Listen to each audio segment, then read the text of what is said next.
Cha hello fans ស្នាប់ចិត្តបងនេះ online ទាំងអស់គ្នាមកមើលដួងច័ន្ទនេះវិញណាដួងច័ន្ទនេះណាកូនគេចាយន់ទៀតណាឥឡូវម៉ាក់គេឲ្យមកចាក់សក់ពិតនេះហើយគាត់អត់មានសក់អីគាត់ទិញសក់ពីខ្ញុំអញ្ចឹងណាគាត់ទិញសក់ពីខ្ញុំហ្នឹងហើយមកចាក់សក់ពិតហើយកូនគេនេះរបូតសក់របូតអីអស់ហើយចាក្បាលគេឡើងលីងហ្មងអត់មានកាលអត់មានអីតាក់តិចទេហើយខ្ញុំព្យាយាមជូតបិចឲ្យគាត់នេះ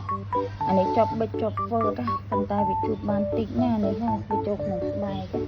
វាអាចបានខ្លាំងទេព្យាយាមសម្អាតឲ្យគាត់ស្អាតខ្លាំងមែនតើយកមើលណាអ្នកចិត្តអស់គ្នាពេលគេចាក់សក់ពិតហើយទៅនាមមកអែហ្មងតែនេះអត់មានរោមភ្នែកទេរបូតរោមភ្នែកអស់លេង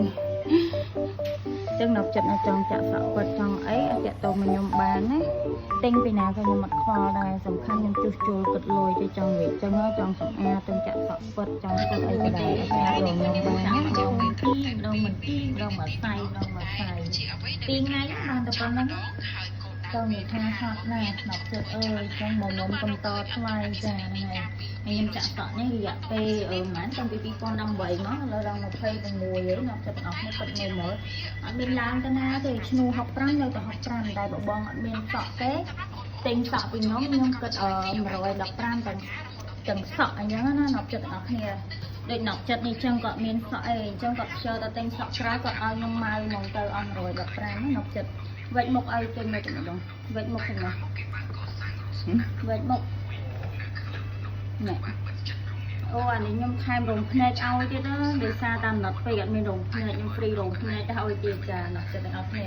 កូនចាយន់ក៏ធ្វើបានដែរសំខាន់ឲ្យម៉ាក់គេសូមមកដល់នេះខ្ញុំសូមហើយហ្នឹងសក់ពិតហើយចាឥឡូវគេចាក់ចាស់គៀបអីឲ្យអស់ហើយខ្ញុំហ្វ្រីថែមរោមភ្នែកឲ្យ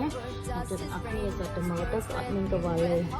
អត់មានកវល់ឥឡូវខ្ញុំថែមកវល់ឲ្យមកពូទៀតហ្មងទៅណត់ចិត្តអីខ្ញុំចង់ឲ្យគេឲ្យចឹងណាចិត្តពាក់កវលឲ្យហើយណាស្អាតអត់នៅជើងសក់ទេដូចគុណមនុស្សសុទ្ធប៉ិតចឹងបងចាក់ចូលមកទៅផ្សែងស្អាតខ្លាំងមែនតើណាចា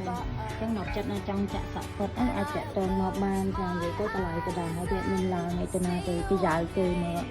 ទៅដូចសក់ដុសចេញពីក្បាលចឹងស្អាតពិតហ្មងណាហើយគេទៅរកម៉ាក់គេវិញហើយហេមកចឹងណា